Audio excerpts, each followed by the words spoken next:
ҷиҳати иҷрои фармони президенти ҷумҳурии тоҷикистон пешвои миллат муҳтарам эмомалӣ раҳмон дар бораи ба эҳтиёт рухсат додани хизматчиёни ҳарбие ки муҳлати муқарраргардидаи хизмати ҳарбиро адо намудаанд ва даъвати навбатии шаҳрвандони солҳои таваллуди 1998-2007 ҷумҳурии тоҷикистон ба хизмати ҳарбӣ бо ибтикори масъулин дар ҷамоати деҳоти тоҷдорони ноҳияи шаҳри Туз барои бо амри дил ба хизмати ватан модар фиристондани ҷавонон нақша чорабиниҳо роҳандозӣ гардидааст. маҳз ин тадбир ва корҳои тарғиботиву ташвиқотӣ бар он мусоидат намуд ки аз ин ҷамоати деҳот тибқи нақша ҷавонони синни даъватӣ ба комиссарияти ҳарбӣ ҳозир шуда тасмим гирифтанд ки бо эҳсоси баланди масъулият қарзи шаҳрвандии худро дар назди ватан модар софдилонаю содиқона иҷро намоянд. имрӯз дар ноҳияи шаҳри Туз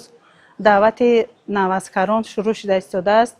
ва мо ҷамоати деҳоти тоҷдорони ноҳияи шаҳри Туз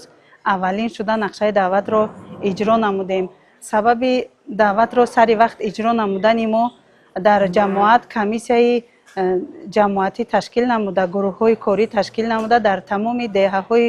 ҳудуди ҷамоат корҳои тарғиботию ташвиқотӣ бурда оиди анамин сафарбаркунии ҷавонон ба сафи қувваҳои мусаллаҳ имрӯз падару модарони мо корҳои тарғиботию ташвиқотии моро дуруст дарк намуда фарзандони худро ихтиёран ба сафи қувваҳои мусаллаҳ сафарбар намуданд. масъулин ва кормандони ҷамоати деҳоти тоҷдорони ноҳияи шаҳри Туз ин маъракаи муҳими сиёсӣ яъне даъвати баҳории навазкаронро дар соли 2025 тибқи нақша аввалин шуда иҷро карда баҳри гусели онҳо ба хизмати модар ватан дар маркази ноҳия дастурхони идона ва чорабинии фарҳангӣ ташкил намуда онҳоро баҳри ҳимояи марзу бӯми ин кишвари азизамон ҳидоят карданд. масъулин зимни баргузории ин тадбир таъкид доштаанд ки хизмат дар сафи қувваҳои мусаллаҳи кишвар ва ҳимояи марзу бӯми ин сарзамини аҷдодӣ қарзи имонию виҷдонии ҳар як ҷавонмарди асили ватан ба ҳисоб меравад. ҷамоати деҳоти тоҷдорон дар ноҳияи шаҳри Туз яке аз калонтарин ҷамоати деҳот ба шумор рафта дар истиқбол ва ташкилу баргузор намудани ҳама гуна чорабиниҳои сиёсиву фарҳангӣ ва таъмини рушди соҳаи кишоварзӣ пешсаф мебошад. масъулини ҷамоати деҳоти мазкур барои дар сатҳи баланд ташкилу баргузор намудани ҳама гуна чорабиниҳо комиссияи доимо амалкунандаи ҷамоатчигӣ ташкил намудааст ки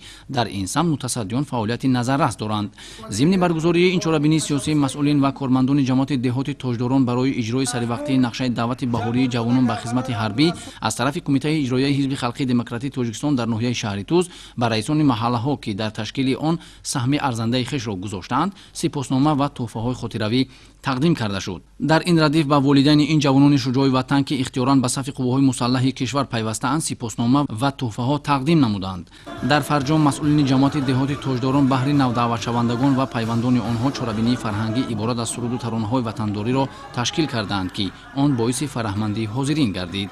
абубакри шокарим, эмомалӣ шариф, намузалии эргаш барои барномаи иттилоотии ахбор аз ноҳияи шаҳри Туз.